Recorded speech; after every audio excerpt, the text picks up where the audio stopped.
I stood in my father's office, my hands trembling slightly as he paced behind his mahogany desk. The family business logo, Wilson Manufacturing, cast a shadow on the wall behind him, a constant reminder of the legacy I was supposedly failing to uphold. "Look at these numbers, Sarah," he snapped, slapping down the quarterly report. "Down 15% under your management. Your grandfather built this company from nothing, and you're destroying it in months." I tried to keep my voice steady. "Dad, if you'd just listen to my proposal about modernizing our—" "Enough." He cut me off, his face reddening. "Your brother James was right.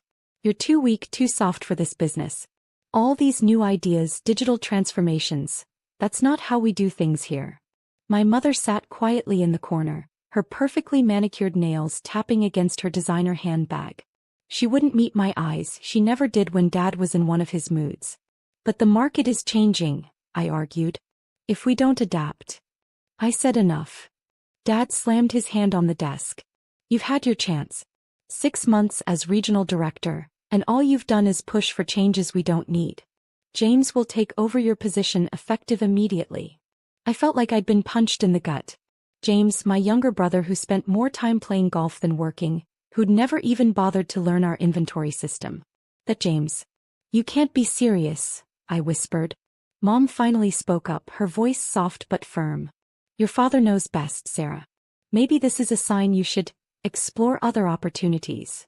I looked between them, my father red-faced and rigid with anger, and my mother, perfectly composed as always, more concerned with appearances than actual business sense.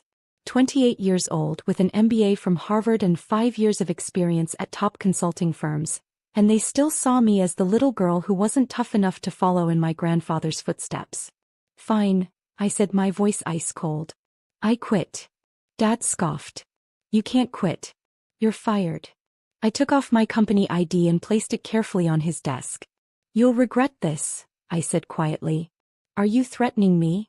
Dad's voice rose dangerously. "No," I replied, gathering my dignity. "I'm making a promise." As I walked out of that office, I could hear my mother calling after me, "Sarah, don't be dramatic. Come back here." But I didn't look back. I had worked at Wilson Manufacturing since I was 16, starting in the warehouse, learning every aspect of the business. I knew our suppliers, our customers, our strengths, and most importantly, our weaknesses. I also knew something my father didn't. The company was in more trouble than just a 15% quarterly drop. In my office, I quickly downloaded key files onto my personal drive. Nothing confidential, just market research and customer feedback I'd gathered over the past 6 months. James might be taking my position, but my work was coming with me. As I packed my personal items into a box, my phone buzzed. It was a text from Marcus, our chief financial officer and one of the few people who supported my modernization plans. "Just heard. They're making a huge mistake. Call me when you can." I smiled slightly. Dad had no idea what he'd just set in motion.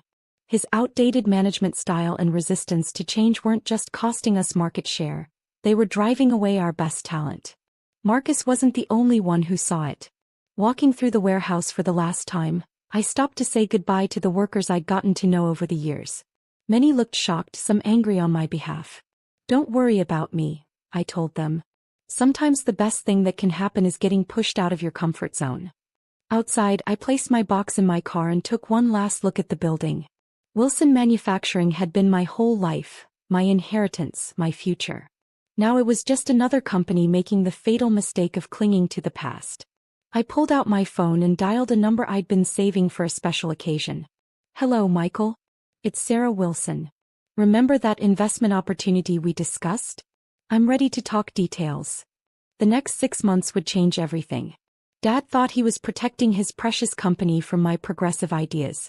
Instead, he'd just given me the push I needed to become his worst nightmare. Not just a competitor, but a threat he never saw coming. Little did they know, being fired was just the beginning of my story.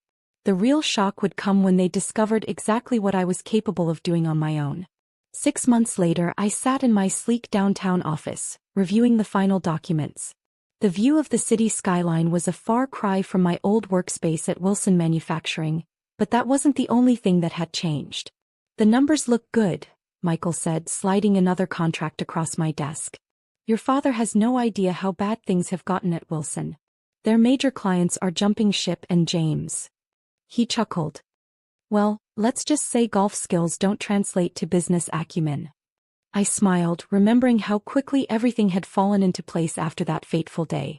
Michael, a venture capitalist I'd met at a business conference, had been eager to back my new company Next-Gen Manufacturing Solutions. We'd spent the past 6 months poaching top talent from Wilson and other competitors, implementing the very same modernization strategies my father had rejected. My phone buzzed, a text from Marcus, who'd resigned from Wilson 3 months ago to join me as CFO. Your brother just lost the Anderson account. Your father's having a meltdown. I wasn't surprised. The Anderson account had been with Wilson for 20 years. I'd personally handled their business for the past 3, which was why they'd followed me to NextGen without hesitation. Sarah, Michael leaned forward, his expression serious. Wilson Manufacturing's stock has dropped 40% since you left. They're vulnerable. If we move now. I nodded, pulling up the presentation on my laptop. The hostile takeover proposal is ready. We've acquired enough shares through shell companies over the past few months. One more push and we'll have controlling interest. Just then my assistant Emma knocked and entered.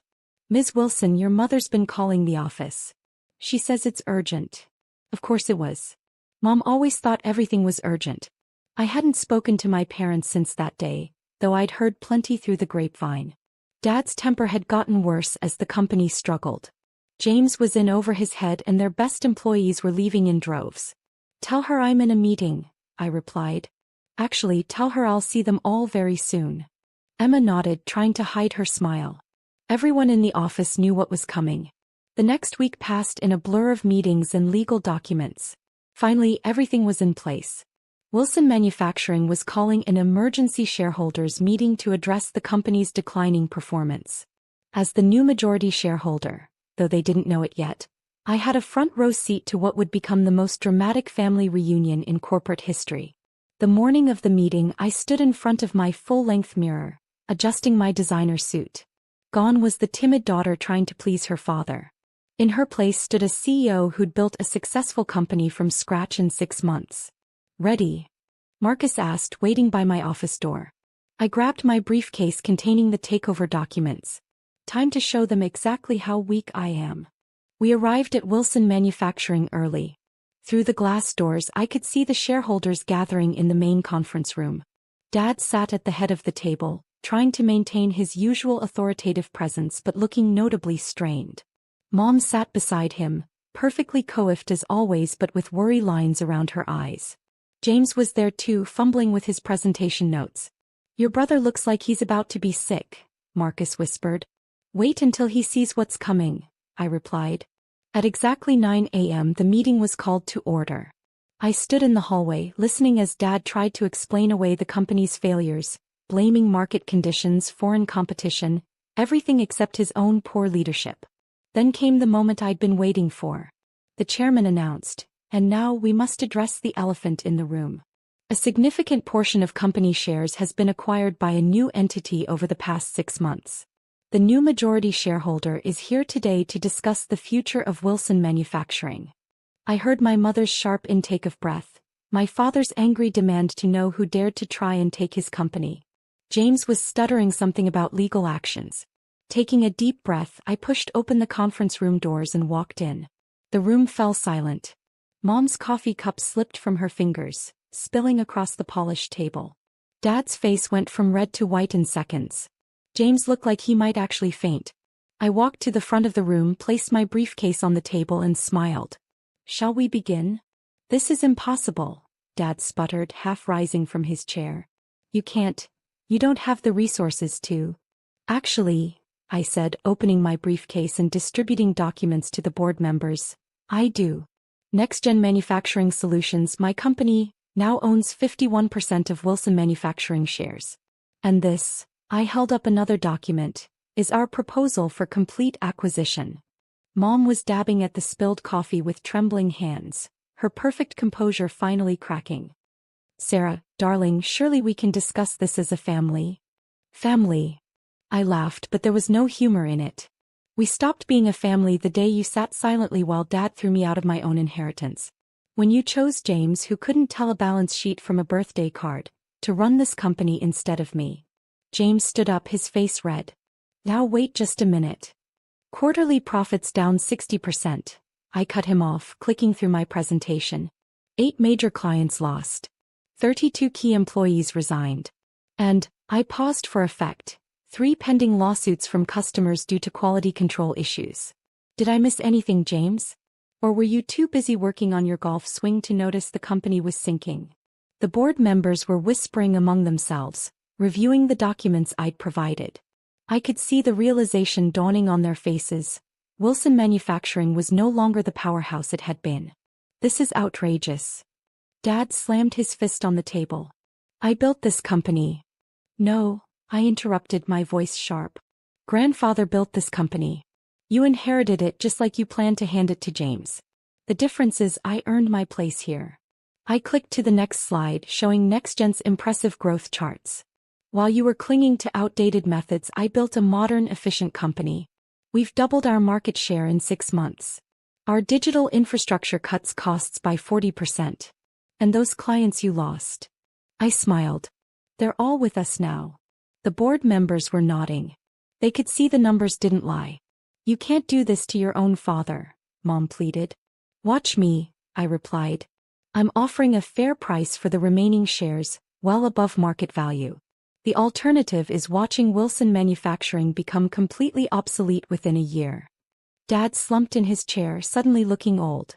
Why? He asked quietly. Why not just build your own success? Why come back to destroy what I built? I walked over to him, placing my hands on the table and leaning forward. Because you needed to learn that being a woman doesn't make me weak. That your daughter could be just as capable, no more capable than your precious son. Consider this a very expensive business lesson. The vote was quick and decisive.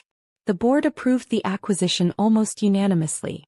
As the meeting adjourned, I watched my father sign the final documents, his hand shaking slightly. The Wilson name stays, I told him as he stood to leave. But everything else changes. Starting tomorrow. He nodded stiffly, not meeting my eyes. Mom tried to hug me, but I stepped back. James had already slunk out of the room, probably heading straight to the golf course.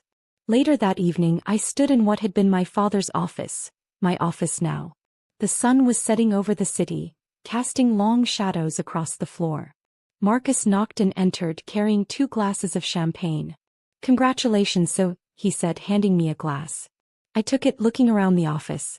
You know what the funny thing is? Dad always said I was too soft for business. But he never understood, true strength isn't about being tough. It's about being smart, adaptable, and willing to change. To change, Marcus raised his glass. And to karma, I added with a smile. The next morning, a moving company arrived to clear out the old office furniture. Everything was getting an upgrade, new technology, new systems, new leadership. As I watched them work, my phone buzzed with a text from Mom. Your father would like to talk. Maybe over dinner.